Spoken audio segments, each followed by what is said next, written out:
Welcome back, everybody.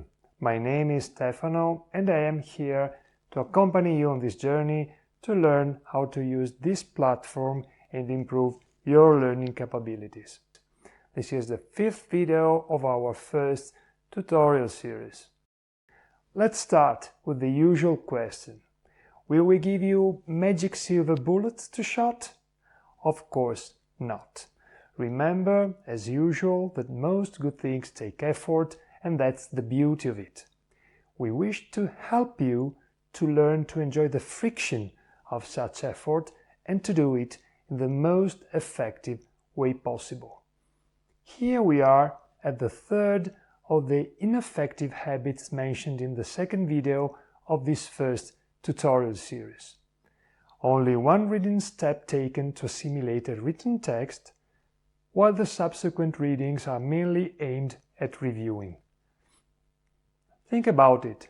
Maybe it occurred to you sometimes that a page was so rich in detail that you suddenly, from a certain moment on, felt like you could not retain one detail more and strongly wished that that page or that chapter were already completed.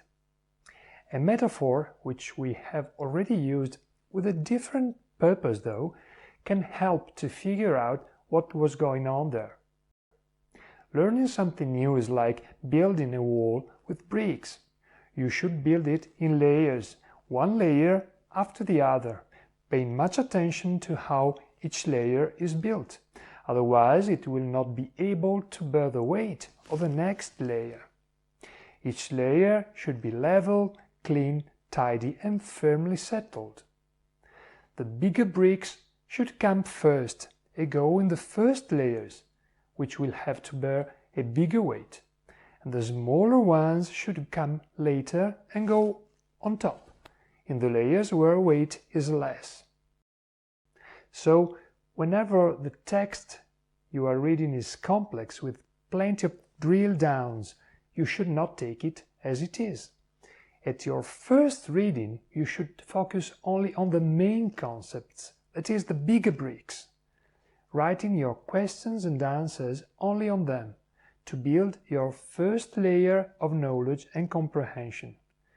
Only once this layer will have settled and solidified enough, you will go back and read the text again, this time focusing on the next level of details, to build a new layer.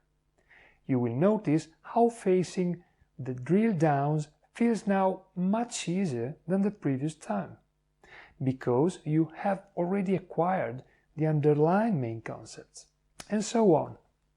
Some chapters may require just one reading, others two, others more, it depends. You should take one drill down step at a time. Worried to forget where further readings would be required? We are here to help you.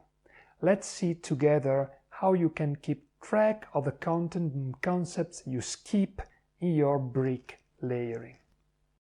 Today, we'll dive straight into your library section, which I'm sure you're familiar with by now. Let's select JavaScript, the definitive guide, from the left menu.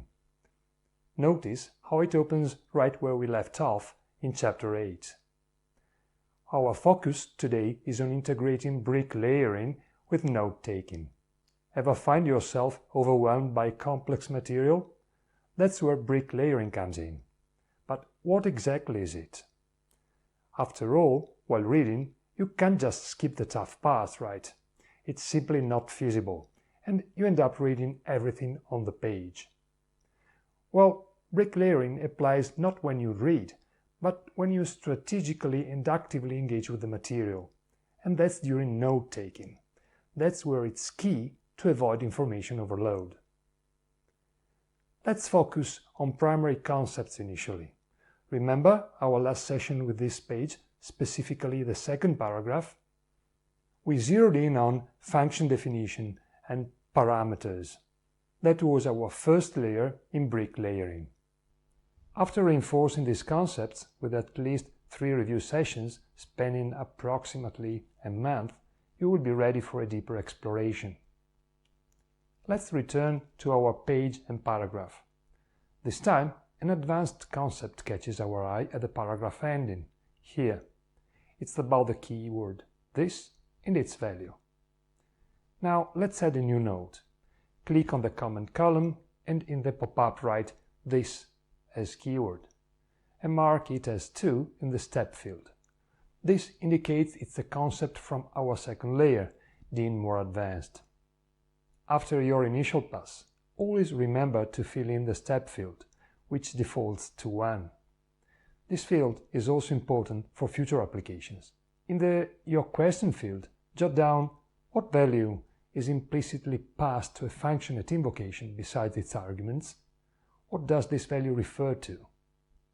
Your answer, write a value called this is implicitly passed at function invocation depending on the context of the call.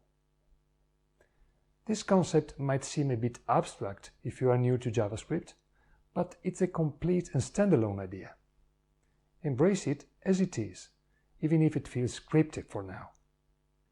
That's bricks layering in action, revisiting material each time noticing and noting more nuanced details, building your understanding layer by layer.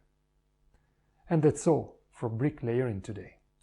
Remember to use Atlhas Tutor for one subject only for now. Compare its effectiveness against your usual study methods at the end of your free trial. We value your feedback. Check out the suggestion button in the main menu on top of the screen. And we welcome reviews, which are available in the profile section.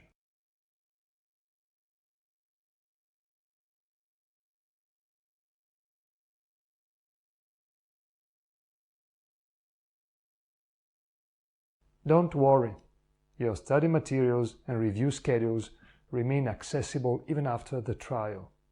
You just won't be able to add new notes. Thank you for watching and enjoy your learning journey with Atlhas Tutor. So, to synthesize finally, one bad study habit among students of whatever age which they should try to change. With our help, if they wish.